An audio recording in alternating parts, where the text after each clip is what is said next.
안녕하십니까, 책돌입니다. 오늘 소개해드릴 책은 버리는 용기 100입니다.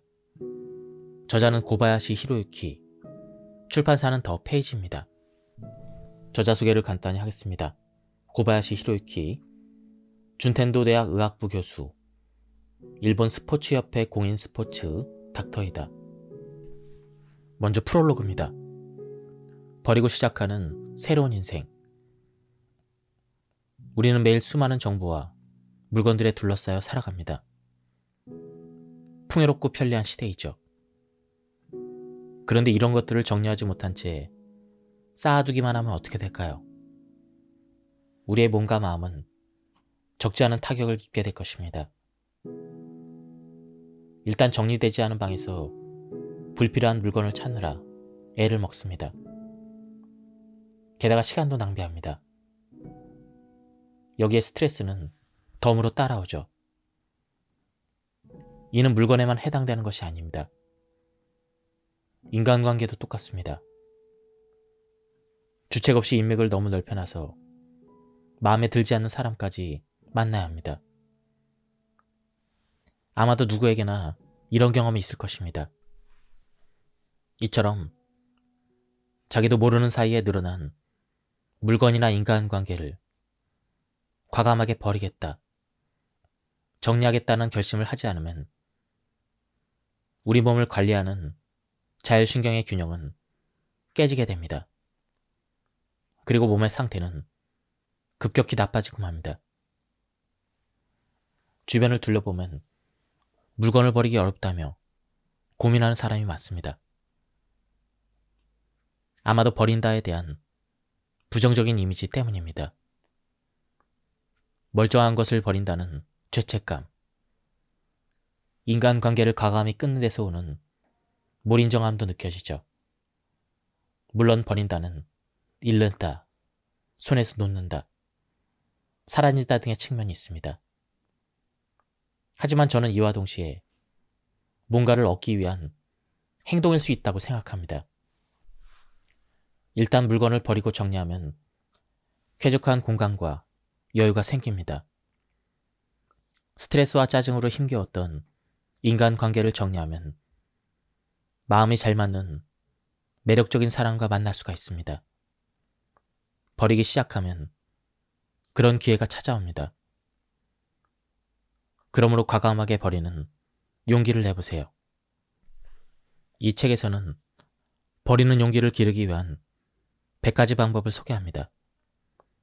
제가 책에서 강조하는 것은 버리는 행동으로 자율신경을 관리하는 것입니다. 자율신경의 균형을 잡아주기만 해도 우리는 보다 편안해진 행복한 삶을 살 수가 있습니다. 우리의 일상 중 스트레스로 다가오는 몇 가지 행동이 있습니다. 그중 강력한 하나는 뭔가를 선택한다는 것이죠. 뭔가를 선택해야 되는 상황은 자율신경의 균형을 깨트리게 됩니다. 이는 심신을 불안하게 만듭니다. 그런데 인생은 선택의 연속입니다. 일상에서 중요하든 사소하든 하나의 결정을 내려야 하는 순간은 언제든 찾아옵니다. 오늘은 무슨 옷을 입을지, 점심은 무엇을 먹을지, 다음 달 진행할 프로젝트는 누구와 해야 될지, 수많은 선택은 늘 우리를 불안하게, 초조하게, 불안정하게 만듭니다. 그렇게 자신의 힘으로 통제할 수 있는 부분에 한해서 되도록 선택하지 않아도 되는 환경을 만드는 것이 중요합니다. 제가 추천하는 방법은 옷장 정리입니다. 옷장을 열어보면 너무나도 많은 옷이 있습니다. 그 많은 옷 중에 오늘은 무엇을 입고 갈지 선택하는 것도 어쩔 땐 짜증을 유발합니다. 많은 옷 중에서 입을 옷이 없어 보이는 느낌이 들기도 하죠. 이럴 때는 오히려 필요 없는 옷을 버리고 스트레스를 받지 않는 깔끔한 상태를 유지하는 것이 필요합니다. 이걸 입을까? 저걸 입을까? 갈팡질팡 고민하게 만드는 옷이나 오랫동안 먼지만 쌓인 넥타이, 녹이 슬듯 누렇게 변해 있는 장신구 등을 모두 버리세요. 만일 버리기 아깝다면 다른 사람에게 물려주거나 기부를 하는 등 옷장에서 필요 없는 것을 모두 비워내세요. 이렇게 옷장을 정리하면 선택 상황이 초래하는 스트레스를 줄일 수 있는 것은 물론 또 다른 장점이 있습니다. 기분이 좋을 때는 옷장 안이 다소 지저분해도 괜찮지만 그렇지 않을 때는 상황이 다릅니다. 옷장 문을 열었더니 옷이 여기저기에 아무렇게나 쑤셔 박혀 있다고 생각해 보세요. 보는 것만으로도 짜증이 나고 어디서부터 정리를 해야 될지 안절부절 못할 것입니다.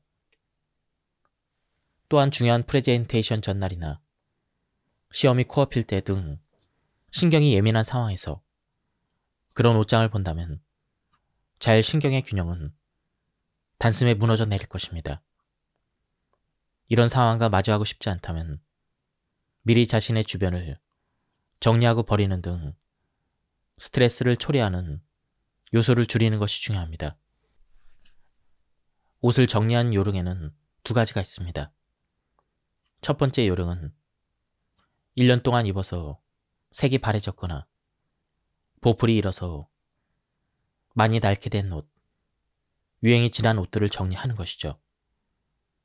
매일 정장 차림으로 일하는 사람은 약 정장 3벌, 와이셔츠 10장을 1년 동안 입습니다. 그러면 그동안 유행이 지난 정장과 누렇게 때가 탄 와이셔츠를 버리고 같은 수만큼 구입하는 것입니다. 이렇게 하면 앞서 언급했던 선택하는 수고를 덜 수가 있습니다. 두 번째 요령은 1년 동안 입지 않았던 옷을 과감하게 버리는 것이죠. 1년 동안 입지 않았던 옷을 언젠가 입을지도 모른다는 생각에 계속해서 보관하는 것은 그야말로 자기 내면의 타성에 젖어 있는 것과 같습니다. 타성에서 벗어나고 싶다면 1년 동안 입지 않았던 옷은 과감하게 버리는 것이 좋습니다. 이렇게 1년 주기로 너무 많이 입어서 낡아버린 옷과 너무 입지 않아서 옷장 구석에 처박힌 옷을 정리하면 새로운 기분으로 또 다른 1년을 보낼 수가 있습니다. 코디용 소품 또한 앞에서 언급했듯 1, 2년 주기로 버릴 것을 추천합니다. 버리기 전에 필요한 수량만큼만 남겨둡니다. 예를 들어 넥타이, 벨트, 구두는 반드시 필요한 것만 각각 5개씩 추립니다. 안경을 쓰는 사람은 3개만 남기고 모두 버리세요. 쓰지 않는 안경을 지금 쓰는 안경이 부러졌을 때를 대비해야 한다며 보관하는 사람이 있습니다. 그럴 때는 안경을 바꿀 절호의 기회라 생각하고 과감하게 새 것을 구입해보세요. 기분 전환의 계기가 될 것입니다. 코디용 소품은 적당한 가격대의 제품을 선택하는 것이 좋습니다. 이 정도의 가격이라면 2년에 한 번 새 것으로 바꿔도 부담스럽지 않아 이런 수준의 제품이 가장 실용적입니다. 새로운 제품을 구매해서 낡은 것과 교체하면 무료한 일상의 기분 전환도 되기 때문에 교감신경이 활성화되어 자율신경의 균형을 바로잡는 데 효과적입니다. 이외에도 이점은 많습니다. 가령 안경은 새 것으로 맞추려면 시력검사를 해야 합니다. 평소에 우리는 시력이 갑작스레 변했거나 눈에 질환이 생기기 전까지는 안경점이나 안과를 잘 가지 않습니다. 그러니 이 기회에 눈 건강을 점검해 보는 것도 괜찮습니다. 지금까지 썼던 안경의 도수가 맞지 않아서 시력이 나빠졌거나 난시가 생겼거나 노안이 오는 등 눈 상태를 확인하고 심각한 상황으로 발전하지 않도록 대비할 수가 있습니다. 옷장이나 신발장 등에 손도 안 댄 물건이나 자주 사용하지 않은 물건이 가득하다면 자신의 몸속에 스트레스를 잔뜩 쌓아두는 것과 같은 효과를 발휘합니다. 지금 당장 필요한 것만 몇 개만 남기고 모두 버리세요. 한 번에 정리하는 습관을 버려야 합니다.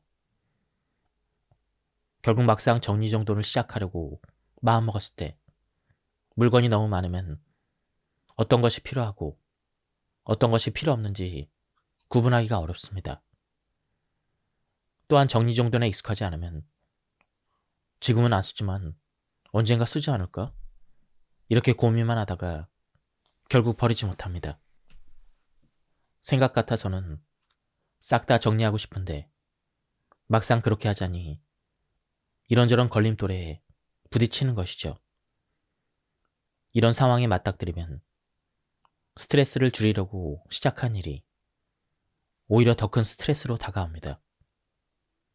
이런 경우에 저는 일시적 보류 방법을 적극 추천합니다. 한꺼번에 많은 물건을 정리하려고 하면 그만큼 심리적인 부담과 스트레스가 커집니다. 버리기 아깝거나 살짝 고민스러운 물건, 가령 옷이나 신발 등은 일단 종이 상자에 넣어서 보류해보세요. 6개월에서 1년 정도 지난 후 상자 속 물건을 살펴보고 사용했는지 안 했는지에 따라 처분할지를 결정하는 것입니다. 이렇게 하면 역시 안 쓰는 물건이었구나 하고 미련 없이 버릴 수가 있습니다. 이런 과정을 주기적으로 반복하면 점차 일시적인 보류 상자에 넣는 물건이 줄어들 것입니다. 정리정돈의 경험치와 요령이 점점 좋아지기 때문이죠. 아침 시간을 정신없이 준비하는 시간으로 써버리면 하루 종일 자신의 능력을 효율적으로 발휘하기 어렵습니다.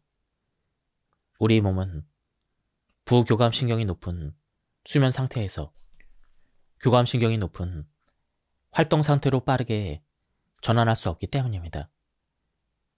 머리가 멍한 상태로 책상에 앉아 업무를 시작해봤자 적어도 오전 시간대에는 자신의 능력을 발휘하기 어렵습니다. 그래서 저는 1시간 일찍 일어나는 것을 적극 추천합니다. 출근 전에 아침 시간을 여유롭게 보내면 몸과 마음에 활력이 생기고 상쾌한 기분으로 하루를 시작할 수가 있습니다. 가령 아침 공기를 마시면서 산책을 하거나 집 청소를 하는 등 몸을 가볍게 움직이는 시간으로 활용해보세요. 마음이 상쾌해지고 기분 좋게 업무를 시작할 수가 있습니다. 또한 가족과 천천히 이야기를 나누며 아침 식사를 하거나 독서를 하는 등 여유롭게 보내면 심신의 평온이 찾아오고 차분한 하루를 시작할 수가 있습니다. 엘리베이터를 타는 습관을 버려라. 건강하려면 평소에 운동을 해야 합니다. 그렇다고 스포츠웨어나 장비가 반드시 필요한 격한 운동을 하라는 뜻이 아닙니다. 이런 운동은 교감신경을 과도하게 자극하므로 일상에 접목하기 어렵습니다. 일상에서 실천할 수 있는 적당한 운동 습관으로 제가 추천하는 방법이 있습니다. 바로 엘리베이터나 에스컬레이터 등 이런 것들을 타지 않는 것이죠. 출근길에 지하철을 이용하거나 회사에서 사무실을 오르내릴 때 계단을 이용하는 습관을 길러보세요. 계단을 활용한 생활 속 운동의 최대 장점은 교감신경을 안정화하고 부교감신경을 활성화할 수 있다는 점이죠. 계단을 이용하면 전신의 근육을 사용하므로 혈액순환이 좋아집니다. 또한 계단을 오르내릴 때 리드미컬한 움직임은 부교감신경을 활성화하는 효과를 기대할 수 있습니다. 다만 아무리 좋은 습관이라도 도가 지나치면 본말 전도가 될 것입니다. 무릎에 큰 부담이 가해지면 오히려 업무에 방해되고 규칙을 엄하게 정해서 심적인 부담이 커지면 오래 유지할 수 없습니다. 운동 습관을 기르는 요령을 이렇게 잡아봅시다. 회사에서 2층 정도는 반드시 계단을 이용한다. 집이나 직장에서 가까운 역을 이용할 때는 에스컬레이터나 엘리베이터를 타지 않는다. 매일 오후 4시부터는 계단을 이용해서 이동한다. 이렇게 자신만의 루틴을 만드는 것입니다. 그날의 기분이나 몸 상태, 업무 상황 등에 좌우되지 않고 딱히 의식하지 않아도 스스로 정한 장소나 시간에는 계단을 이용할 수 있는 그 상태를 최종 목표로 설정해 보세요. 새우 등이나 거북목이 우리 몸에 끼치는 영양 가운데 가장 위험한 것이 바로 얕은 호흡입니다. 몸을 안쪽으로 굽히거나 웅크리면 폐에 압박이 가해지고 호흡을 방해합니다. 이렇게 되면 신체 장기와 뇌에 산소가 충분히 전달되기 어렵습니다. 당연히 집중력도 떨어지고 업무 효율도 낮아집니다. 여기에 업무 스트레스와 부담이 더해지고 정신적인 불안까지 가세하면 호흡은 더욱 얕아집니다. 이런 악순환을 끊어내려면 몸의 긴장도가 높거나 부담과 압박으로 힘들 때 심호흡의 중요성을 떠올려야 합니다. 숨을 깊이 들이마시고 천천히 내쉴 수 있도록 노력을 해보세요. 천천히 심호흡하면 서서히 혈액순환이 좋아지고 근육의 강도도 풀려서 몸과 마음이 편안해질 것입니다. 저는 주로 1대2의 호흡법을 추천합니다. 숨을 들이마시는 시간과 내뱉는 시간이 1대2가 되도록 해서 호흡을 합니다. 이것을 7세트 정도 반복하는 것이죠. 숨을 들이마시는 시간은 3초 정도가 적당합니다. 그런데 자신의 상황에 맞춰 편안한 속도로 가볍게 시도해보세요. 사람이 한숨을 쉬는 이유는 체내의 산소가 부족하기 때문입니다. 일에 집중을 하거나 스트레스가 높으면 저절로 호흡이 얕아집니다. 이런 상태를 개선하려고 우리 몸이 알아서 한숨을 쉬는 것이죠. 또한 한숨에는 부교감신경을 활성화하는 역할이 있습니다. 긴장된 근육으로 전신에 힘이 바짝 들어갔을 때 이를 이완해주고 몸을 편안한 상태로 이끌어줍니다. 즉 한숨은 긴장을 풀어주고 기분을 전환하는 데도 매우 효과적입니다. 하지만 아무리 좋은 점이 많아도 직장이나 집 거실에서 당당하게 한숨을 쉬기는 좀 그렇다는 분도 있습니다. 그럴 때는 앞에서 언급했던 1대2 호흡법을 해보세요. 한숨을 꾹 참고 쉬지 않으면 혈액순환을 방해해서 근육이 긴장되고 어깨 결림이나 눈의 피로 등을 초래하는 원인이 될 수가 있습니다. 사람은 신체 구조상 서서 움직여야 합니다. 몸을 움직여야 혈액이 체내 곳곳으로 순환되어 건강해지는 구조라 하루 종일 앉아있는 채로 일하면 서서히 이상 증상이 나타납니다. 어떤 증상일까요? 장시간 움직이지 않으면 혈액순환이 정체되고 혈액 속의 중성지방을 분해하는 움직임이 억제되어 당뇨나 비만을 초래할 위험성이 커집니다. 그뿐 아니라 암이나 심혈관계 질병 등 중대 질환을 일으키는 원인이 되는 경우도 있습니다. 또한 앉고 싶다라는 기분이 정신적으로 타격을 주는 경우도 있습니다. 가령 출퇴근 지하철에서 자리가 나면 앉고 싶다라는 생각을 하고 있다고 합시다. 운 좋게 자리가 나서 앉게 되었을 때는 만족감이 높지만 만일 자리가 나자마자 다른 누군가 앉아버렸다면 어떻게 될까요? 이때 받는 스트레스는 상당합니다. 교감신경이 급격하게 항진이 되어 긴장 상태에 이르기 때문입니다. 이런 경우 제가 추천하는 습관이 있습니다. 지나치게 힘들면 앉는다라는 발상을 버리는 것입니다. 서 있는 편이 앉아있을 때보다 오히려 자세도 좋고 호흡도 깊어져서 건강해질 수가 있습니다. 이와 동시에 혈액순환도 개선됩니다. 몸이 힘들거나 지치더라도 가능하다면 서 있는 편이 이득입니다. 서 있을 때 장점을 생각해서 되도록 앉지 않는 습관을 길러보세요. 건강한 삶에 가까이 다가가는 첫걸음이 될 것입니다. 건강 효과를 기대한다면 저는 조깅보다는 워킹을 추천합니다. 조깅과 워킹의 가장 큰 차이점은 호흡법입니다. 빨리 달리면 달릴수록 호흡은 얕아집니다. 워킹보다는 조깅이, 조깅보다는 러닝이 속도가 빨라서 점점 호흡의 깊이는 얕아집니다. 호흡이 얕아지면 우리 몸에는 어떤 변화가 일어날까요? 부교감신경의 활성도가 저하됩니다. 연령에 따라 다르지만 원래부터 낮았던 부교감신경이 더 낮아지면 신체 노화가 가속될 가능성이 있습니다. 건강 효과를 기대한다면 깊은 호흡을 병행할 수 있는 운동이 좋습니다.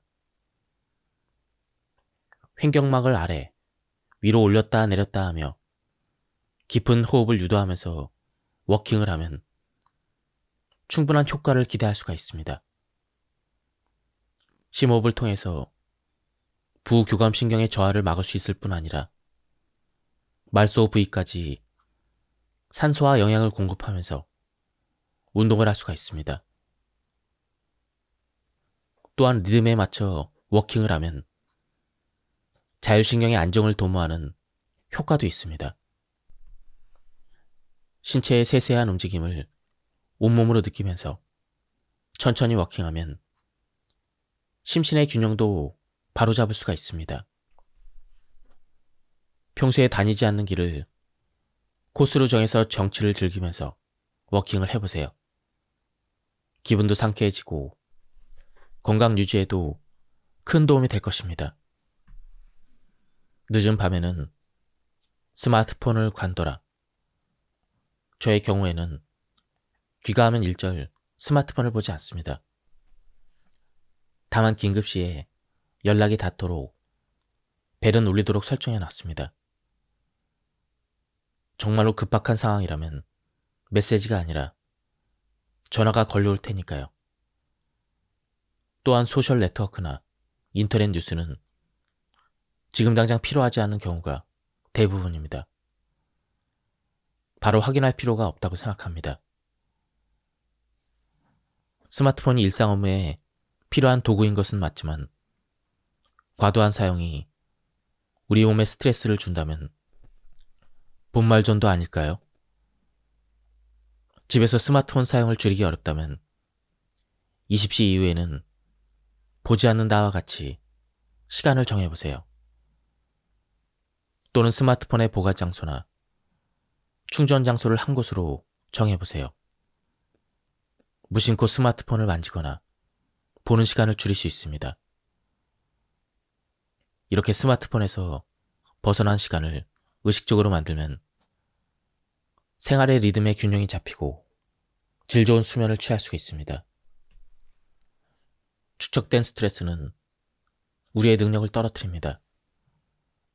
이런 상황을 피하려면 스트레스를 받는 사람들이 흔히 범하는 행동, 즉 스트레스 신호를 잘 알아두는 것이 중요합니다. 그 전형적인 신호 중 하나가 바로 인터넷 사이트를 이것저것 기웃거리는 행동입니다. 뭐뭐에 대해서 찾아본다. 뭐뭐에 대해서 알아본다. 이와 같이 뚜렷한 목적 없이 혹은 딱히 관심도 없으면서 화면 스크롤을 올리면서 멍하니 쳐다보는 것이죠. 이는 문제 있는 행동으로 현실에서 도피하고자 하는 마음의 표출이기도 합니다. 두 번째로, 말이 빨라지는 것도 스트레스 신호 중 하나입니다. 스트레스로 인해서 교감식격이 항진되었다는 것을 알려주는 알림이라 할 수 있습니다. 교감신경이 항진되면 우리 몸의 혈액은 원활하게 순환되지 않아 뇌의 움직임에도 나쁜 영향을 미칩니다. 그 결과 말하는 속도나 감정을 통제하기 어려워지는 것이죠. 세 번째로, 컴퓨터 작업을 하는데 타자 실수를 연발하는 것도 스트레스의 신호입니다. 이렇게 스트레스 신호를 알아차렸을 때는 몸과 마음을 편히 쉴 수 있는 시간을 가지도록 노력해야 합니다. 만약 이 세 가지 중 한 가지의 행동이라도 하고 있다면 내 몸의 신경계통이 이상 반응을 보인다고 생각하고 산책이나 땀을 흘릴 정도의 운동 또는 마음을 안정시키는 음악을 듣는 등 이러한 행동으로 스트레스를 최소화하도록 해야 합니다. 반사적으로 짜증내는 버릇을 버린다. 분노가 좋지 않다는 것을 알면서도 순간적으로 그리고 저절로 올라오는 감정이라 제어하기가 여간 쉽지 않습니다. 따라서 의식적으로 제어하려고 노력하는 것이 중요합니다. 지금부터는 제가 알려드리는 행동을 따라해보세요. 일단 화가 날 것 같다라는 감정을 감지합니다. 이런 감정이 조금이라도 낌새를 보인다면 일단 침묵으로 일관하세요. 그런 후에 심호흡을 합니다. 이렇게 분노의 감정을 감지할 수 있으면 이 단계에서 이미 절반은 수습할 수가 있습니다. 그리고 조용히 심호흡을 하면 자율신경을 그 이상 망가뜨리지 않고 끝낼 수가 있습니다. 이 순간이 분노에서 가장 중요한 순간입니다. 이 찰나를 제어하지 못하면 그 분노는 결국 폭발해버리고 자율신경은 망가집니다. 기억하세요. 조금이라도 마음이 시끄러워지며 몸이 뜨겁게 달아오르는 느낌이 들면 크게 3번 숨을 쉬세요. 분노의 감정을 능숙하게 통제하면서 자율신경의 균형이 깨지지 않도록 조심해야 합니다. 뒤로 미루는 버릇을 버려라. 우리 인간은 움직이면 움직일수록 몸이 가벼워집니다. 반대로 움직이지 않으면 몸이 무거워지고 점점 둔해집니다. 정신적인 것뿐 아니라 근력이 쇠약해져 체력이 저하되고 심신의 건강마저 악화되는 것입니다. 앞에서 예로 든 것처럼 행동으로 옮기기 쉬운 것부터 일단 시작해보고 몸을 가볍게 만드는 연습을 해보세요. 보고 싶은 영화라면 일단 예매하고 가고 싶은 식당이 있으면 무작정 들어가 봅니다. 친구와 여행을 가고 싶다면 숙소부터 예약하고 운동을 하려고 했다면 일단 현관에 나가 신발을 신고 산책으로 시작하는 것이죠. 이런 자그마한 시작이 뒤로 미루는 버릇을 바로잡는 중요한 첫걸음이 될 것입니다. 자율신경을 망가뜨리는 충동구매를 버려라. 충동구매를 한순간은 짜릿하고 기분이 좋을지 몰라도 결국 시간이 지나면 우울감이 찾아오고 스트레스가 높아집니다. 이처럼 충동구매는 우리에게 나쁜 영향을 미칩니다. 또한 충동구매로 산 물건은 따지고 보면 필요해서 산 것이 아니기 때문에 써보지도 않고 처분해야 되는 경우가 꽤 있습니다.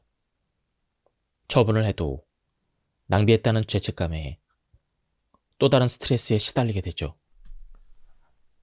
따라서 충동구매에서 벗어나려면 쓸데없는 물건은 일절 사지 않는다. 구매한 물건은 반드시 끝까지 쓴다. 이렇게 마음을 먹고 명확한 사용 목적에 따라 물건을 구입해야 합니다. 이렇게 노력했는데도 만일 충동구매로 스트레스를 해소하고 싶어지면 주변의 물건을 정리해보세요. 정리 정도는 자율신경의 균형을 회복시켜주는 효과가 있습니다. 물건을 버리고 정리하는 행위는 기분 전환은 물론 일상을 정리하는 개념이라 심신의 안정을 도모할 수가 있습니다.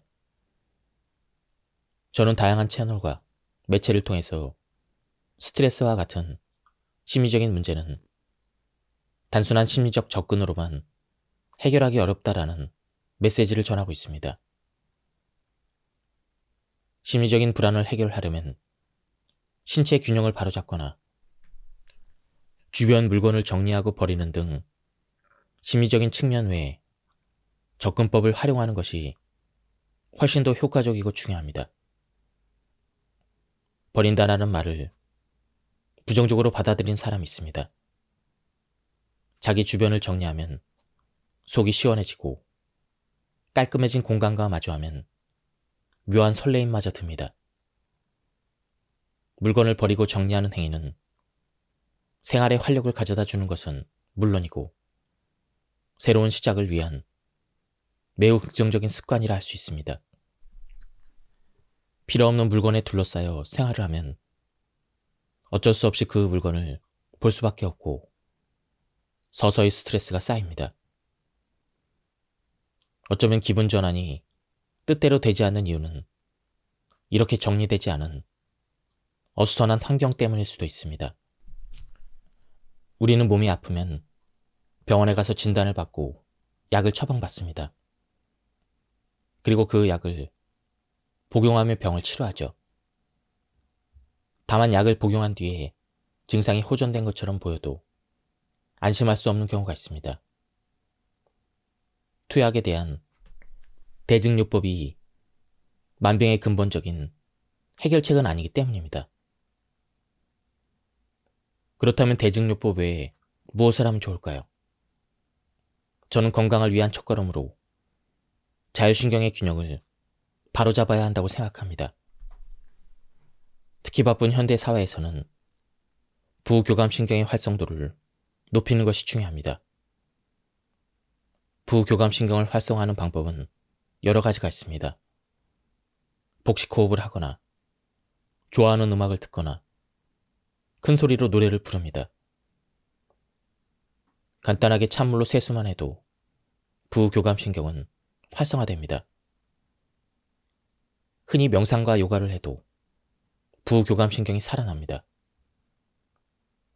이렇게 부교감신경을 활성화하면 우리의 몸은 본래 기능과 능력을 되찾고 다양한 증상을 근본부터 해결할 수가 있습니다.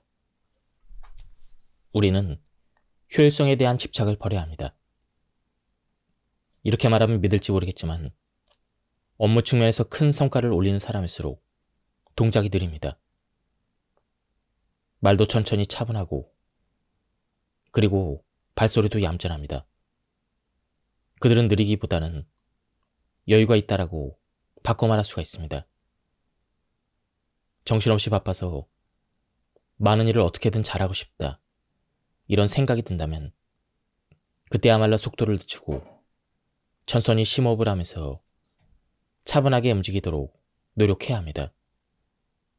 처음에는 힘들겠지만 그렇게 하면 저하되었던 부교감신경이 활성화되면서 결과적으로 업무 성과가 좋아질 것입니다. 모든 일에 전력 투구하는 것을 관둬라. 저는 평소에는 60에서 70%의 힘만 쓸 것을 권합니다. 중요한 때를 위해서 나머지 힘을 비축할 수 있고 이처럼 전력을 다했는데 이것밖에 성과를 못 냈다. 최선을 다했는데 좋은 평가를 받지 못했다. 이런 자신이 기대한 만큼의 결과가 나오지 않아서 실망하는 일을 피할 수가 있습니다. 60에서 70%의 힘이라면 그런 거 아니겠어? 남의 편하게 상황을 받아들일 수가 있습니다. 살다 보면 우리 인생에는 다양한 상황이 펼쳐집니다. 지금은 전력 투구할 가치가 있다. 지금은 60%의 힘이라면 충분하다. 적절한 판단을 내려야 합니다.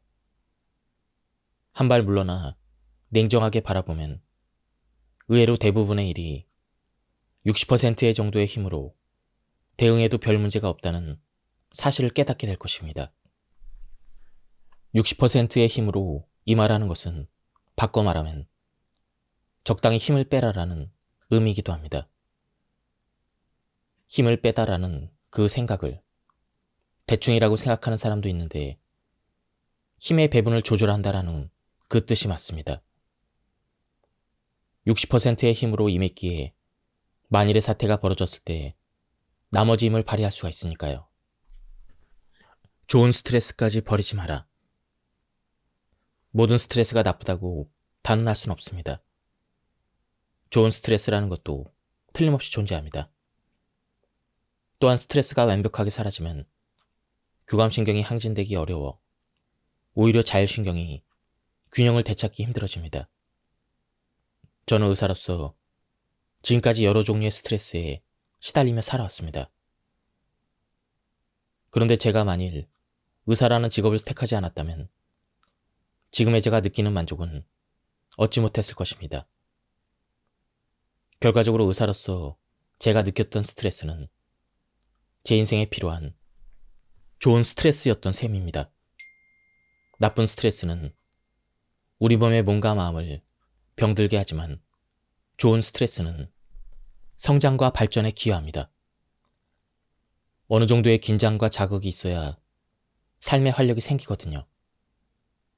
따라서 스트레스가 느껴진다면 일단 자신의 성장을 위해서 필요한 스트레스인지 자문해보세요. 필요하다고 판단되면 받아들이고 불필요하다면 철저하게 자신을 지키는 행동으로 스트레스를 날려버리세요. 빨리 먹는 것도 좋지 않지만 배부르게 먹는 것도 문제입니다. 점심의 식사량은 아무래도 아침보다 많습니다. 이 많은 것을 소화하려니 졸음이 몰려오게 되는 것이죠. 그러니 완전히 배부른 상태가 되기 전 80% 정도 찰 만큼만 천천히 꼭꼭 씹어 먹는 것이 좋습니다. 음식을 꼭꼭 씹어 먹으면 부교감신경이 서서히 활성화되는 효과가 있습니다. 이는 식후의 졸림을 막을 수가 있습니다. 또한 점심 식사 전에 300에서 500ml의 물을 천천히 마시는 것도 효과가 있습니다. 이렇게 하면 체내장기가 움직이기 시작하면서 미리 부교감 신경의 활동을 높일 수 있으므로 식후에 급격하게 상승하는 그것을 어느 정도 완화할 수가 있습니다. 이런 방법을 시도했는데도 만일 졸린다면 일부러 교감신경을 활성화하고 집중력을 높이는 방법이 있습니다. 짧은 시간 단위로 끊어서 일하는 것이죠. 중간중간 휴식을 취하면서 짧은 시간이라도 집중하면 긴 시간을 의미 없이 낭비하는 것보다 결과적으로 효율이 좋아집니다. 또한 의혹조 하나, 집중이 잘 안 될 때는 책상, 서랍 등 주변을 정리해보세요. 가능하다면 약 20분 정도로 시간을 정해서 정리하면 좋습니다. 시간 단위로 끊으면 자극이 늘어나 자연스럽게 머리도 맑아집니다. 오후 업무에 필요한 에너지를 보충하려면 점심 식사가 중요합니다. 그런데 많은 사람이 식사 후에 장 건강을 해치는 습관을 가지고 있습니다. 점심 식사를 한 뒤에 식당을 나오면 커피 전문점 앞에 긴 줄을 볼 수가 있습니다. 이들은 저마다 한 손에 커다란 커피를 들고 있습니다. 그 중에서도 특히 계절에 관계없이 아이스 커피를 물처럼 마시는 분들이 있습니다. 한겨울에도 아랑곳하지 않고 차가운 커피를 벌컥 마실 것이죠. 이러면 장내 세균들이 많이 사멸합니다. 이뿐 아니라 온갖 설탕과 감미료가 첨가된 주스도 마찬가지입니다. 식후, 마치 하나의 의식처럼 카페에 들려 대용량의 달달한 음료를 습관처럼 즐기는 분들이 있습니다. 그런데 이와 같은 가공식품은 첨가물이 많아서 장내 미생물의 균형을 망칠 수가 있습니다. 이런 음식은 유익균보다는 해로운 세균을 증가시키는 경향이 있습니다.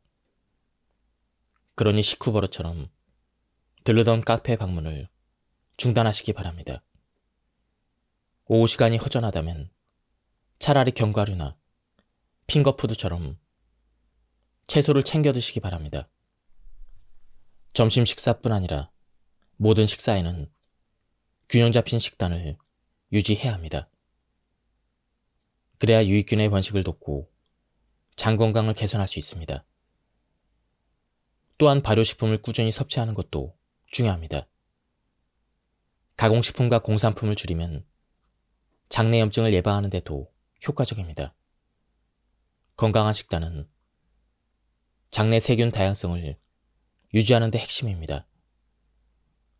따라서 가공식품 섭취를 최소화하고 자연식품 위주로 식사를 해야 합니다.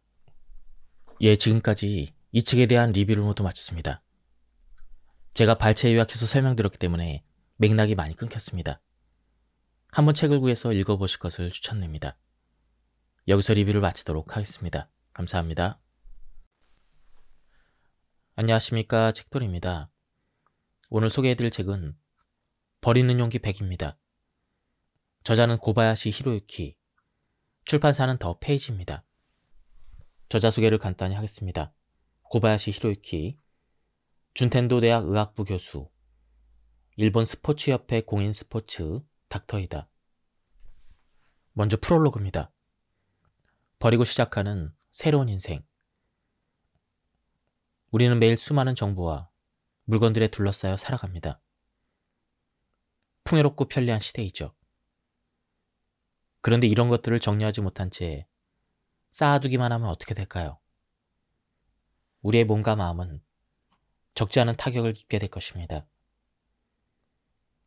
일단 정리되지 않은 방에서 불필요한 물건을 찾느라 애를 먹습니다. 게다가 시간도 낭비합니다. 여기에 스트레스는 덤으로 따라오죠. 이는 물건에만 해당되는 것이 아닙니다. 인간관계도 똑같습니다. 주책 없이 인맥을 너무 넓혀놔서 마음에 들지 않는 사람까지 만나야 합니다. 아마도 누구에게나 이런 경험이 있을 것입니다. 이처럼 자기도 모르는 사이에 늘어난 물건이나 인간관계를 과감하게 버리겠다, 정리하겠다는 결심을 하지 않으면 우리 몸을 관리하는 자율신경의 균형은 깨지게 됩니다. 그리고 몸의 상태는 급격히 나빠지고 맙니다. 주변을 둘러보면 물건을 버리기 어렵다며 고민하는 사람이 많습니다. 아마도 버린다에 대한 부정적인 이미지 때문입니다. 멀쩡한 것을 버린다는 죄책감, 인간관계를 과감히 끊는 데서 오는 몰인정함도 느껴지죠. 물론 버린다는 잃는다, 손에서 놓는다, 사라진다 등의 측면이 있습니다. 하지만 저는 이와 동시에 뭔가를 얻기 위한 행동일 수 있다고 생각합니다. 일단 물건을 버리고 정리하면 쾌적한 공간과 여유가 생깁니다. 스트레스와 짜증으로 힘겨웠던 인간관계를 정리하면 마음이 잘 맞는 매력적인 사람과 만날 수가 있습니다. 버리기 시작하면 그런 기회가 찾아옵니다. 그러므로 과감하게 버리는 용기를 내보세요. 이 책에서는 버리는 용기를 기르기 위한 100가지 방법을 소개합니다. 제가 책에서 강조하는 것은 버리는 행동으로 자율신경을 관리하는 것입니다. 자율신경의 균형을 잡아주기만 해도 우리는 보다 편안해진 행복한 삶을 살 수가 있습니다. 우리의 일상 중 스트레스로 다가오는 몇 가지 행동이 있습니다. 그중 강력한 하나는 뭔가를 선택한다는 것이죠. 뭔가를 선택해야 되는 상황은 자율신경의 균형을 깨트리게 됩니다. 이는 심신을 불안하게 만듭니다. 그런데 인생은 선택의 연속입니다. 일상에서 중요하든 사소하든 하나의 결정을 내려야 하는 순간은 언제든 찾아옵니다. 오늘은 무슨 옷을 입을지, 점심은 무엇을 먹을지, 다음 달 진행할 프로젝트는 누구와 해야 될지, 수많은 선택은 늘 우리를 불안하게, 초조하게, 불안정하게 만듭니다. 그렇게 자신의 힘으로 통제할 수 있는 부분에 한해서 되도록 선택하지 않아도 되는 환경을 만드는 것이 중요합니다. 제가 추천하는 방법은 옷장 정리입니다. 옷장을 열어보면 너무나도 많은 옷이 있습니다. 그 많은 옷 중에 오늘은 무엇을 입고 갈지 선택하는 것도 어쩔 땐 짜증을 유발합니다. 많은 옷 중에서 입을 옷이 없어 보이는 느낌이 들기도 하죠. 이럴 때는 오히려 필요 없는 옷을 버리고 스트레스를 받지 않는 깔끔한 상태를 유지하는 것이 필요합니다. 이걸 입을까? 저걸 입을까? 갈팡질팡 고민하게 만드는 옷이나 오랫동안 먼지만 쌓인 넥타이, 녹이 슬 듯 누렇게 변해있는 장신구 등을 모두 버리세요. 만일 버리기 아깝다면 다른 사람에게 물려주거나 기부를 하는 등 옷장에서 필요 없는 것을 모두 비워내세요. 이렇게 옷장을 정리하면 선택 상황이 초래하는 스트레스를 줄일 수 있는 것은 물론 또 다른 장점이 있습니다. 기분이 좋을 때는 옷장 안이 다소 지저분해도 괜찮지만 그렇지 않을 때는 상황이 다릅니다. 옷장 문을 열었더니 옷이 여기저기에 아무렇게나 쑤셔 박혀 있다고 생각해 보세요. 보는 것만으로도 짜증이 나고 어디서부터 정리를 해야 될지 안절부절 못할 것입니다. 또한 중요한 프레젠테이션 전날이나 시험이 코앞일 때 등 신경이 예민한 상황에서 그런 옷장을 본다면 자율신경의 균형은 단숨에 무너져 내릴 것입니다. 이런 상황과 마주하고 싶지 않다면 미리 자신의 주변을 정리하고 버리는 등 스트레스를 초래하는 요소를 줄이는 것이 중요합니다. 옷을 정리한 요령에는 두 가지가 있습니다. 첫 번째 요령은 1년 동안 입어서 색이 바래졌거나 보풀이 일어서 많이 닳게 된 옷, 유행이 지난 옷들을 정리하는 것이죠. 매일 정장 차림으로 일하는 사람은 약 정장 3벌, 와이셔츠 10장을 1년 동안 입습니다. 그러면 그동안 유행이 지난 정장과 누렇게 때가 탄 와이셔츠를 버리고 같은 수만큼 구입하는 것입니다. 이렇게 하면 앞서 언급했던 선택하는 수고를 덜 수가 있습니다. 두 번째 요령은 1년 동안 입지 않았던 옷을 과감하게 버리는 것이죠. 1년 동안 입지 않았던 옷을 언젠가 입을지도 모른다는 생각에 계속해서 보관하는 것은 그야말로 자기 내면의 타성에 젖어 있는 것과 같습니다. 타성에서 벗어나고 싶다면 1년 동안 입지 않았던 옷은 과감하게 버리는 것이 좋습니다.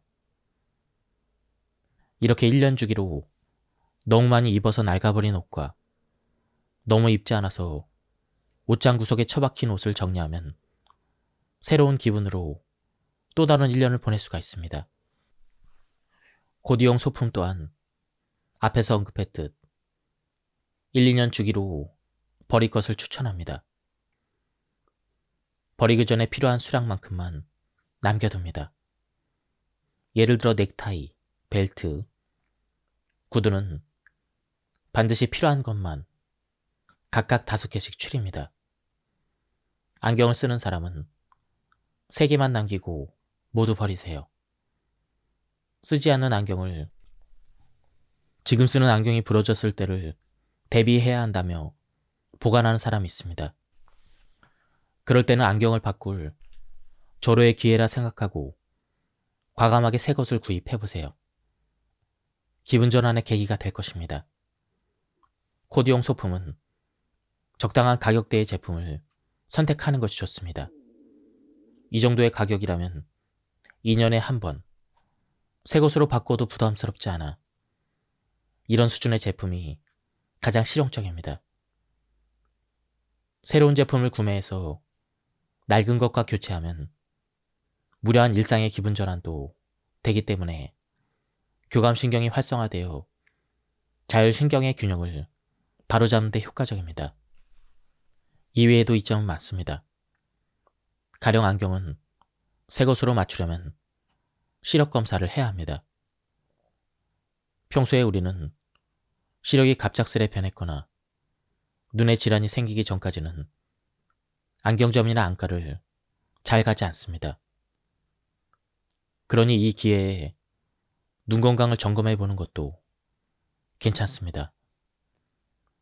지금까지 썼던 안경의 도수가 맞지 않아서 시력이 나빠졌거나 난시가 생겼거나 노안이 오는 등 눈 상태를 확인하고 심각한 상황으로 발전하지 않도록 대비할 수가 있습니다. 옷장이나 신발장 등에 손도 안 댄 물건이나 자주 사용하지 않은 물건이 가득하다면 자신의 몸속에 스트레스를 잔뜩 쌓아두는 것과 같은 효과를 발휘합니다.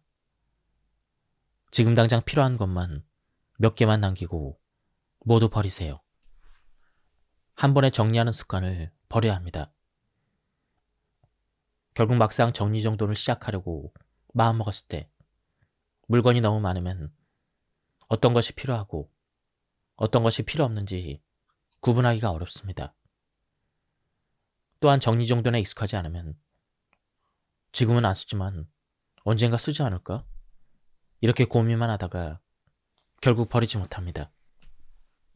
생각 같아서는 싹 다 정리하고 싶은데 막상 그렇게 하자니 이런저런 걸림돌에 부딪히는 것이죠.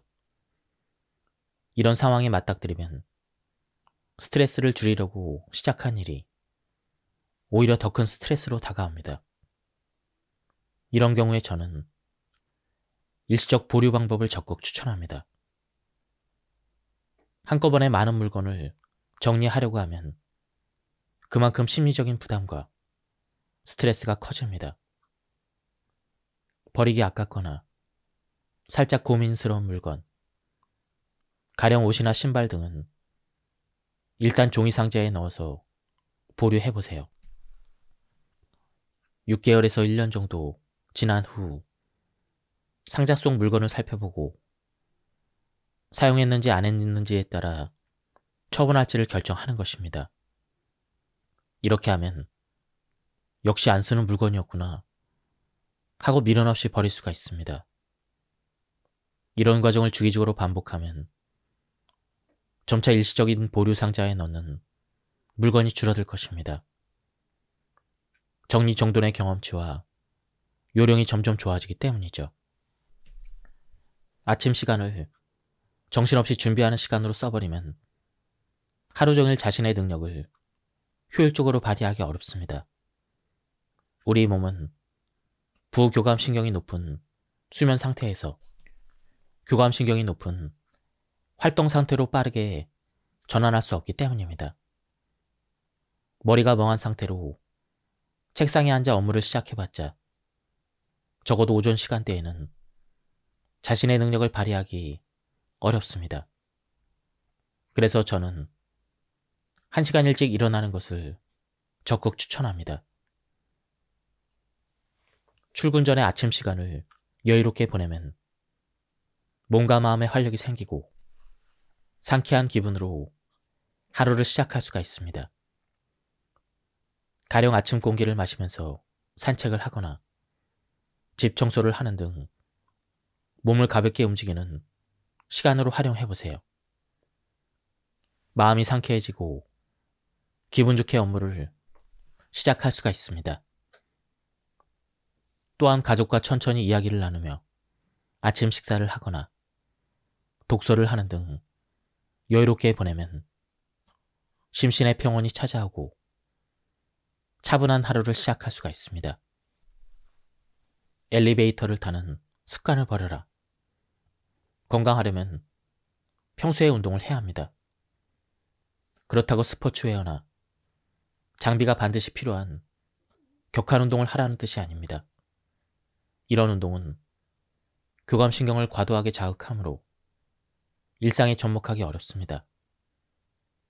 일상에서 실천할 수 있는 적당한 운동 습관으로 제가 추천하는 방법이 있습니다. 바로 엘리베이터나 에스컬레이터 등 이런 것들을 타지 않는 것이죠. 출근길에 지하철을 이용하거나 회사에서 사무실을 오르내릴 때 계단을 이용하는 습관을 길러보세요. 계단을 활용한 생활 속 운동의 최대 장점은 교감신경을 안정화하고 부교감신경을 활성화할 수 있다는 점이죠. 계단을 이용하면 전신의 근육을 사용하므로 혈액순환이 좋아집니다. 또한 계단을 오르내릴 때 리드미컬한 움직임은 부교감신경을 활성화하는 효과를 기대할 수 있습니다. 다만 아무리 좋은 습관이라도 도가 지나치면 본말 전도가 될 것입니다. 무릎에 큰 부담이 가해지면 오히려 업무에 방해되고 규칙을 엄하게 정해서 심적인 부담이 커지면 오래 유지할 수 없습니다. 운동 습관을 기르는 요령을 이렇게 잡아봅시다. 회사에서 2층 정도는 반드시 계단을 이용한다. 집이나 직장에서 가까운 역을 이용할 때는 에스컬레이터나 엘리베이터를 타지 않는다. 매일 오후 4시부터는 계단을 이용해서 이동한다. 이렇게 자신만의 루틴을 만드는 것입니다. 그날의 기분이나 몸 상태, 업무 상황 등에 좌우되지 않고 딱히 의식하지 않아도 스스로 정한 장소나 시간에는 계단을 이용할 수 있는 그 상태를 최종 목표로 설정해 보세요. 새우 등이나 거북목이 우리 몸에 끼치는 영양 가운데 가장 위험한 것이 바로 얕은 호흡입니다. 몸을 안쪽으로 굽히거나 웅크리면 폐에 압박이 가해지고 호흡을 방해합니다. 이렇게 되면 신체 장기와 뇌에 산소가 충분히 전달되기 어렵습니다. 당연히 집중력도 떨어지고 업무 효율도 낮아집니다. 여기에 업무 스트레스와 부담이 더해지고 정신적인 불안까지 가세하면 호흡은 더욱 얕아집니다. 이런 악순환을 끊어내려면 몸의 긴장도가 높거나 부담과 압박으로 힘들 때 심호흡의 중요성을 떠올려야 합니다. 숨을 깊이 들이마시고 천천히 내쉴 수 있도록 노력을 해보세요. 천천히 심호흡하면 서서히 혈액순환이 좋아지고 근육의 강도도 풀려서 몸과 마음이 편안해질 것입니다. 저는 주로 1대2의 호흡법을 추천합니다. 숨을 들이마시는 시간과 내뱉는 시간이 1대2가 되도록 해서 호흡을 합니다. 이것을 7세트 정도 반복하는 것이죠. 숨을 들이마시는 시간은 3초 정도가 적당합니다. 그런데 자신의 상황에 맞춰 편안한 속도로 가볍게 시도해보세요. 사람이 한숨을 쉬는 이유는 체내의 산소가 부족하기 때문입니다. 일에 집중을 하거나 스트레스가 높으면 저절로 호흡이 얕아집니다. 이런 상태를 개선하려고 우리 몸이 알아서 한숨을 쉬는 것이죠. 또한 한숨에는 부교감신경을 활성화하는 역할이 있습니다. 긴장된 근육으로 전신에 힘이 바짝 들어갔을 때 이를 이완해주고 몸을 편안한 상태로 이끌어줍니다. 즉, 한숨은 긴장을 풀어주고 기분을 전환하는데도 매우 효과적입니다. 하지만 아무리 좋은 점이 많아도 직장이나 집 거실에서 당당하게 한숨을 쉬기는 좀 그렇다는 분도 있습니다. 그럴 때는 앞에서 언급했던 1대2 호흡법을 해보세요. 한숨을 꾹 참고 쉬지 않으면 혈액순환을 방해해서 근육이 긴장되고 어깨 결림이나 눈의 피로 등을 초래하는 원인이 될 수가 있습니다. 사람은 신체 구조상 서서 움직여야 합니다. 몸을 움직여야 혈액이 체내 곳곳으로 순환되어 건강해지는 구조라 하루 종일 앉아있는 채로 일하면 서서히 이상 증상이 나타납니다. 어떤 증상일까요? 장시간 움직이지 않으면 혈액순환이 정체되고 혈액 속의 중성지방을 분해하는 움직임이 억제되어 당뇨나 비만을 초래할 위험성이 커집니다. 그뿐 아니라 암이나 심혈관계 질병 등 중대 질환을 일으키는 원인이 되는 경우도 있습니다. 또한 앉고 싶다라는 기분이 정신적으로 타격을 주는 경우도 있습니다. 가령 출퇴근 지하철에서 자리가 나면 앉고 싶다라는 생각을 하고 있다고 합시다.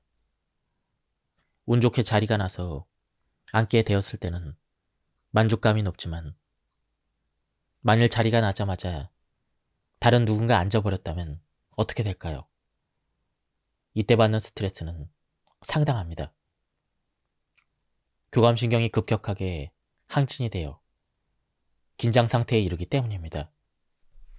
이런 경우 제가 추천하는 습관이 있습니다. 지나치게 힘들면 앉는다라는 발상을 버리는 것입니다. 서 있는 편이 앉아있을 때보다 오히려 자세도 좋고 호흡도 깊어져서 건강해질 수가 있습니다. 이와 동시에 혈액순환도 개선됩니다. 몸이 힘들거나 지치더라도 가능하다면 서 있는 편이 이득입니다. 서 있을 때 장점을 생각해서 되도록 앉지 않는 습관을 길러보세요. 건강한 삶에 가까이 다가가는 첫걸음이 될 것입니다. 건강 효과를 기대한다면 저는 조깅보다는 워킹을 추천합니다. 조깅과 워킹의 가장 큰 차이점은 호흡법입니다. 빨리 달리면 달릴수록 호흡은 얕아집니다. 워킹보다는 조깅이, 조깅보다는 러닝이 속도가 빨라서 점점 호흡의 깊이는 얕아집니다. 호흡이 얕아지면 우리 몸에는 어떤 변화가 일어날까요? 부교감신경의 활성도가 저하됩니다. 연령에 따라 다르지만 원래부터 낮았던 부교감신경이 더 낮아지면 신체 노화가 가속될 가능성이 있습니다. 건강 효과를 기대한다면 깊은 호흡을 병행할 수 있는 운동이 좋습니다. 횡격막을 아래, 위로 올렸다 내렸다 하며 깊은 호흡을 유도하면서 워킹을 하면 충분한 효과를 기대할 수가 있습니다.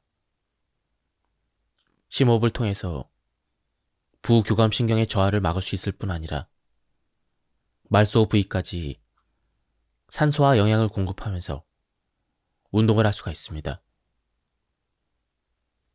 또한 리듬에 맞춰 워킹을 하면 자율신경의 안정을 도모하는 효과도 있습니다. 신체의 세세한 움직임을 온몸으로 느끼면서 천천히 워킹하면 심신의 균형도 바로잡을 수가 있습니다. 평소에 다니지 않는 길을 코스로 정해서 정치를 즐기면서 워킹을 해보세요. 기분도 상쾌해지고 건강 유지에도 큰 도움이 될 것입니다. 늦은 밤에는 스마트폰을 관둬라. 저의 경우에는 귀가하면 일절 스마트폰을 보지 않습니다. 다만 긴급시에 연락이 닿도록 벨은 울리도록 설정해놨습니다.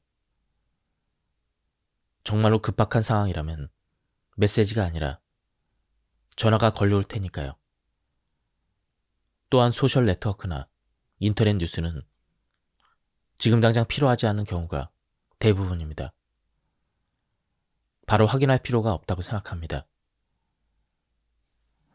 스마트폰이 일상 업무에 필요한 도구인 것은 맞지만 과도한 사용이 우리 몸에 스트레스를 준다면 본말전도 아닐까요? 집에서 스마트폰 사용을 줄이기 어렵다면 20시 이후에는 보지 않는다와 같이 시간을 정해보세요. 또는 스마트폰의 보관 장소나 충전 장소를 한 곳으로 정해보세요. 무심코 스마트폰을 만지거나 보는 시간을 줄일 수 있습니다. 이렇게 스마트폰에서 벗어난 시간을 의식적으로 만들면 생활의 리듬의 균형이 잡히고 질 좋은 수면을 취할 수가 있습니다. 축적된 스트레스는 우리의 능력을 떨어뜨립니다. 이런 상황을 피하려면 스트레스를 받는 사람들이 흔히 범하는 행동, 즉 스트레스 신호를 잘 알아두는 것이 중요합니다. 그 전형적인 신호 중 하나가 바로 인터넷 사이트를 이곳저곳 기웃거리는 행동입니다. 뭐뭐에 대해서 찾아본다. 뭐뭐에 대해서 알아본다. 이와 같이 뚜렷한 목적 없이 혹은 딱히 관심도 없으면서 화면 스크롤을 올리면서 멍하니 쳐다보는 것이죠. 이는 문제 있는 행동으로 현실에서 도피하고자 하는 마음의 표출이기도 합니다. 두 번째로 말이 빨라지는 것도 스트레스 신호 중 하나입니다. 스트레스로 인해서 교감시격이 항진되었다는 것을 알려주는 알림이라 할 수 있습니다. 교감신경이 항진되면 우리 몸의 혈액은 원활하게 순환되지 않아 뇌의 움직임에도 나쁜 영향을 미칩니다. 그 결과 말하는 속도나 감정을 통제하기 어려워지는 것이죠. 세 번째로 컴퓨터 작업을 하는데 타자 실수를 연발하는 것도 스트레스의 신호입니다. 이렇게 스트레스 신호를 알아차렸을 때는 몸과 마음을 편히 쉴 수 있는 시간을 가지도록 노력해야 합니다. 만약 이 세 가지 중 한 가지의 행동이라도 하고 있다면 내 몸의 신경계통이 이상 반응을 보인다고 생각하고 산책이나 땀을 흘릴 정도의 운동 또는 마음을 안정시키는 음악을 듣는 등 이러한 행동으로 스트레스를 최소화하도록 해야 합니다. 반사적으로 짜증내는 버릇을 버린다. 분노가 좋지 않다는 것을 알면서도 순간적으로 그리고 저절로 올라오는 감정이라 제어하기가 여간 쉽지 않습니다. 따라서 의식적으로 제어하려고 노력하는 것이 중요합니다. 지금부터는 제가 알려드리는 행동을 따라해보세요. 일단 화가 날 것 같다라는 감정을 감지합니다. 이런 감정이 조금이라도 낌새를 보인다면 일단 침묵으로 일관하세요. 그런 후에 심호흡을 합니다. 이렇게 분노의 감정을 감지할 수 있으면 이 단계에서 이미 절반은 수습할 수가 있습니다. 그리고 조용히 심호흡을 하면 자율신경을 그 이상 망가뜨리지 않고 끝낼 수가 있습니다. 이 순간이 분노에서 가장 중요한 순간입니다. 이 찰나를 제어하지 못하면 그 분노는 결국 폭발해버리고 자율신경은 망가집니다. 기억하세요. 조금이라도 마음이 시끄러워지며 몸이 뜨겁게 달아오르는 느낌이 들면 크게 3번 숨을 쉬세요. 분노의 감정을 능숙하게 통제하면서 자율신경의 균형이 깨지지 않도록 조심해야 합니다. 뒤로 미루는 버릇을 버려라.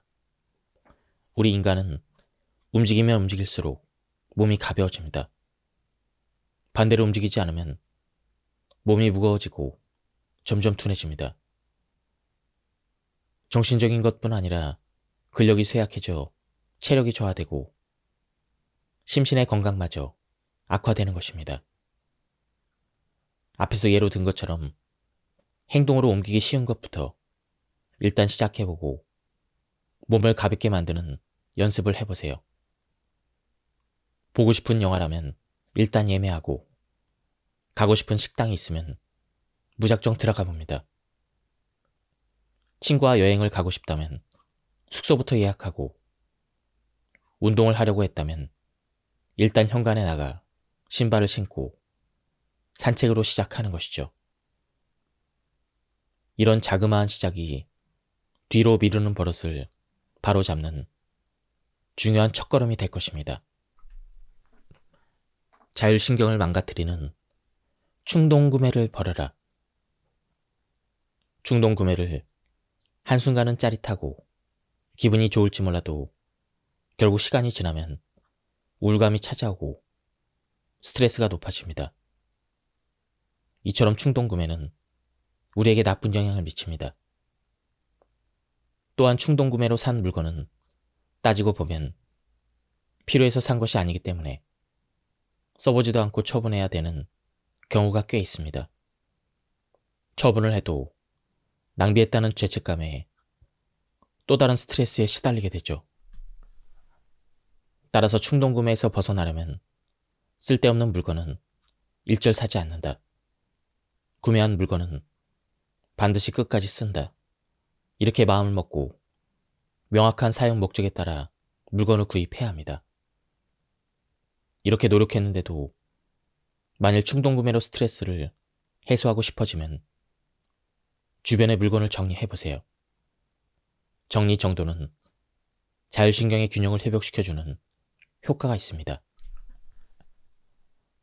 물건을 버리고 정리하는 행위는 기분 전환은 물론 일상을 정리하는 개념이라 심신의 안정을 도모할 수가 있습니다.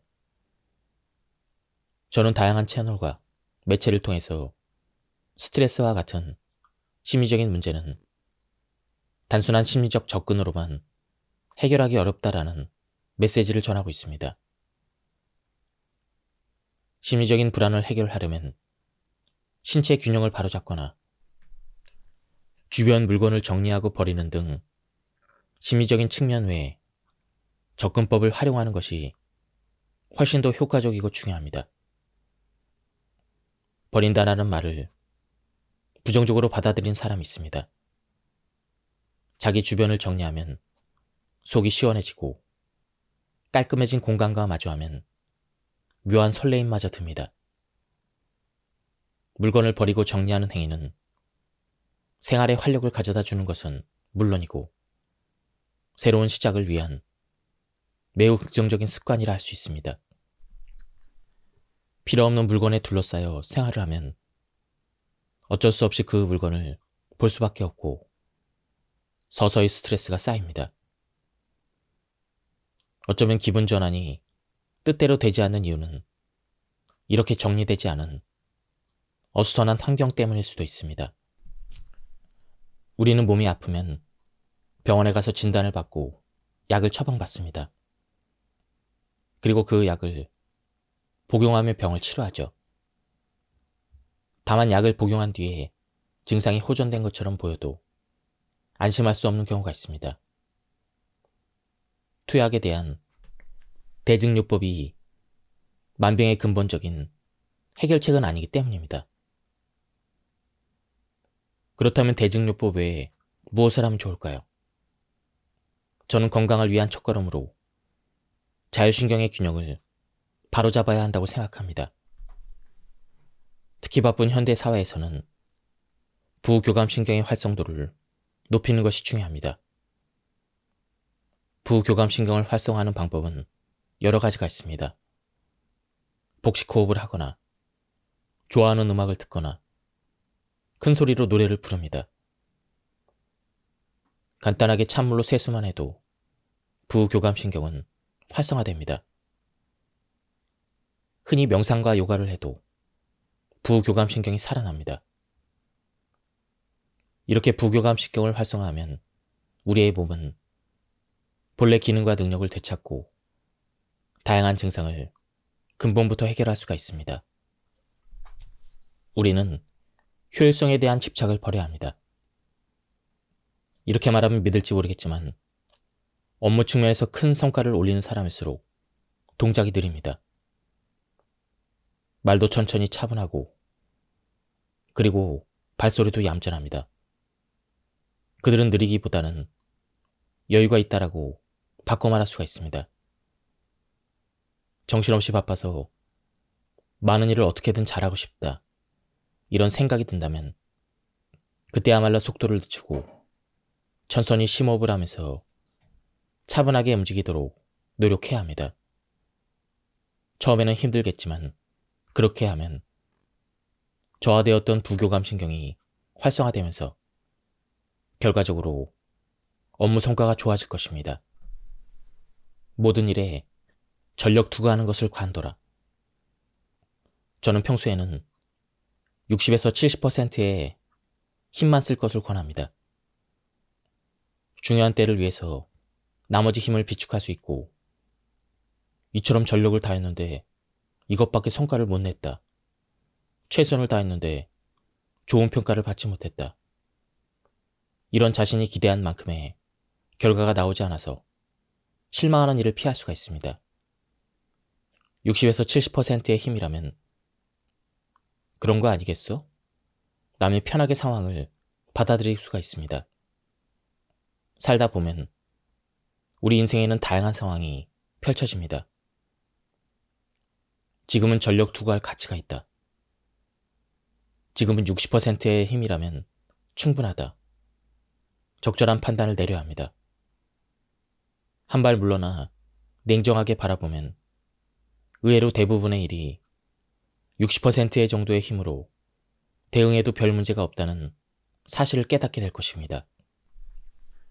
60%의 힘으로 임하라는 것은 바꿔 말하면 적당히 힘을 빼라라는 의미이기도 합니다. 힘을 빼다라는 그 생각을 대충이라고 생각하는 사람도 있는데, 힘의 배분을 조절한다라는 그 뜻이 맞습니다. 60%의 힘으로 임했기에 만일의 사태가 벌어졌을 때 나머지 힘을 발휘할 수가 있으니까요. 좋은 스트레스까지 버리지 마라. 모든 스트레스가 나쁘다고 단언할 수는 없습니다. 좋은 스트레스라는 것도 틀림없이 존재합니다. 또한 스트레스가 완벽하게 사라지면 교감신경이 항진되기 어려워 오히려 자율신경이 균형을 되찾기 힘들어집니다. 저는 의사로서 지금까지 여러 종류의 스트레스에 시달리며 살아왔습니다. 그런데 제가 만일 의사라는 직업을 택하지 않았다면 지금의 제가 느끼는 만족은 얻지 못했을 것입니다. 결과적으로 의사로서 제가 느꼈던 스트레스는 제 인생에 필요한 좋은 스트레스였던 셈입니다. 나쁜 스트레스는 우리 몸의 몸과 마음을 병들게 하지만 좋은 스트레스는 성장과 발전에 기여합니다. 어느 정도의 긴장과 자극이 있어야 삶의 활력이 생기거든요. 따라서 스트레스가 느껴진다면 일단 자신의 성장을 위해서 필요한 스트레스인지 자문해보세요. 필요하다고 판단되면 받아들이고, 불필요하다면 철저하게 자신을 지키는 행동으로 스트레스를 날려버리세요. 빨리 먹는 것도 좋지 않지만 배부르게 먹는 것도 문제입니다. 점심의 식사량은 아무래도 아침보다 많습니다. 이 많은 것을 소화하려니 졸음이 몰려오게 되는 것이죠. 그러니 완전히 배부른 상태가 되기 전 80% 정도 찰 만큼만 천천히 꼭꼭 씹어 먹는 것이 좋습니다. 음식을 꼭꼭 씹어 먹으면 부교감신경이 서서히 활성화되는 효과가 있습니다. 이는 식후의 졸림을 막을 수가 있습니다. 또한 점심 식사 전에 300에서 500ml의 물을 천천히 마시는 것도 효과가 있습니다. 이렇게 하면 체내장기가 움직이기 시작하면서 미리 부교감 신경의 활동을 높일 수 있으므로 식후에 급격하게 상승하는 그것을 어느 정도 완화할 수가 있습니다. 이런 방법을 시도했는데도 만일 졸린다면 일부러 교감신경을 활성화하고 집중력을 높이는 방법이 있습니다. 짧은 시간 단위로 끊어서 일하는 것이죠. 중간중간 휴식을 취하면서 짧은 시간이라도 집중하면 긴 시간을 의미 없이 낭비하는 것보다 결과적으로 효율이 좋아집니다. 또한 의욕조 하나, 집중이 잘 안 될 때는 책상, 서랍 등 주변을 정리해보세요. 가능하다면 약 20분 정도로 시간을 정해서 정리하면 좋습니다. 시간 단위로 끊으면 자극이 늘어나 자연스럽게 머리도 맑아집니다. 오후 업무에 필요한 에너지를 보충하려면 점심 식사가 중요합니다. 그런데 많은 사람이 식사 후에 장 건강을 해치는 습관을 가지고 있습니다. 점심 식사를 한 뒤에 식당을 나오면 커피 전문점 앞에 긴 줄을 볼 수가 있습니다. 이들은 저마다 한 손에 커다란 커피를 들고 있습니다. 그 중에서도 특히 계절에 관계없이 아이스 커피를 물처럼 마시는 분들이 있습니다. 한겨울에도 아랑곳하지 않고 차가운 커피를 벌컥 마시는 것이죠. 이러면 장내 세균들이 많이 사멸합니다.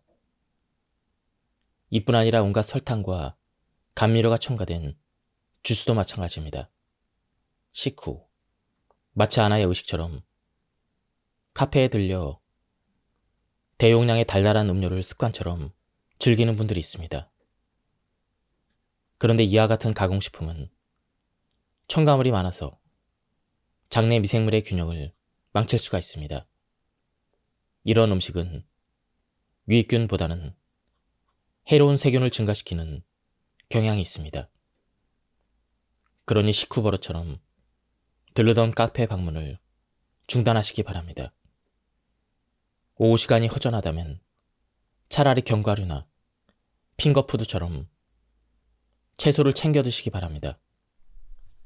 점심 식사뿐 아니라 모든 식사에는 균형 잡힌 식단을 유지해야 합니다. 그래야 유익균의 번식을 돕고 장 건강을 개선할 수 있습니다.